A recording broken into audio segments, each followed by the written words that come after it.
പൂനെയിലെ യുവ വ്യവസായി കേതൻ അഗർവാളിന്റെ കൊലപാതകം നടത്തിയത് മാസങ്ങൾ നീണ്ട ആസൂത്രണങ്ങൾക്കൊടുവിലാണെന്ന് പുറത്തുവരുന്ന വിവരങ്ങൾ.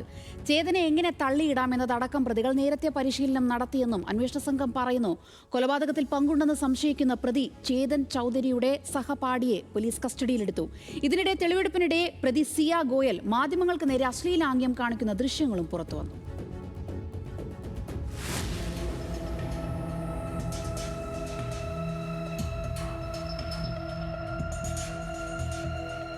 മാസങ്ങളായി നടത്തിയ ആസൂത്രണത്തിനൊടുവിലാണ് സിയ ഈ ക്രൂരകൃത്യം നടപ്പാക്കിയത്.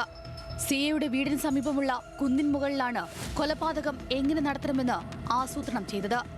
കേതനെ മലമുകളിൽ നിന്ന് തള്ളിയിടേണ്ട രീതിയും ഇവിടെ വെച്ചാണ് ഇരുവരും ഉറപ്പാക്കിയത്.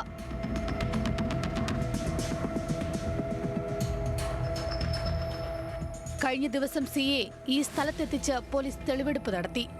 ഒരു ഡമ്മി മലമുകളിൽ നിന്ന് തള്ളിയിട്ട് പോലീസ് കൊലപാതക രംഗം പുനരാവിഷ്കരിച്ചു. ഒരാളെ എങ്ങനെയെല്ലാം കൊല്ലാമെന്നതിനെക്കുറിച്ച് ഇരുവരും ഗൂഗിളിൽ തിരഞ്ഞതായും പോലീസ് അന്വേഷണത്തിൽ വ്യക്തമായി. പിടിക്കപ്പെട്ടാൽ പോലീസിന് നൽകേണ്ട മറുപടികൾ വരെ ഇവർ നേരത്തെ മനസ്സിലാക്കി വെച്ചു. മെയ് അവസാനത്തോടെ തന്നെ കേതനെ വകവരുത്താനുള്ള പദ്ധതി ഇവർ തയ്യാറാക്കിയിരുന്നതായാണ് സൂചന. CCTV ദൃശ്യങ്ങളിൽ നിന്നും ടോൾ പ്ലാസകളിലെ രേഖകളിൽ നിന്നും രക്ഷപ്പെടാനായി ചേതൻ സ്കൂട്ടറിലാണ് ലോഹഗഡ് കോട്ടയിലെത്തിയത്. തിരിച്ചറിയാതിരിക്കാൻ വേഷം മാറുകയും ചെയ്തു. എന്നാൽ കൊടും ചൂടുള്ളപ്പോൾ ഹുഡി ധരിച്ച് കോട്ടയിലേക്ക് കയറിയ ചേതന്റെ വസ്ത്രധാരണം പോലീസിന് സംശയത്തിനാക്കം കൂട്ടി.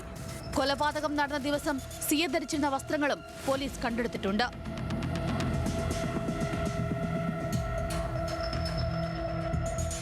ചേതൻ ചൌധരിയുടെ സഹപാഠിയെ പോലീസ് കസ്റ്റഡിയിലെടുത്ത് ചോദ്യം ചെയ്തു വരികയാണ്.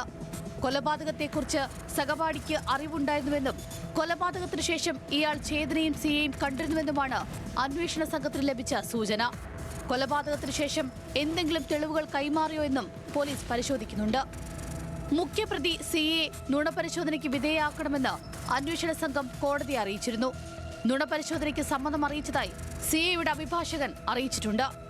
ഇതിനിടെ തെളിവെടുപ്പിനിടെ മാധ്യമങ്ങൾക്ക് നേരെ സിയ അശ്ലീലാംഗ്യം കാണിക്കുന്ന ദൃശ്യങ്ങൾ പുറത്തുവന്നു.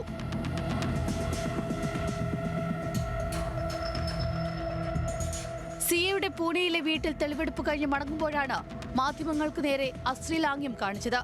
ഇതിന്റെ ദൃശ്യങ്ങൾ പുറത്തുവന്നതോടെ സാമൂഹ്യ മാധ്യമങ്ങളിലും വിമർശനം ശക്തമാണ്. National desk, news Malayalam.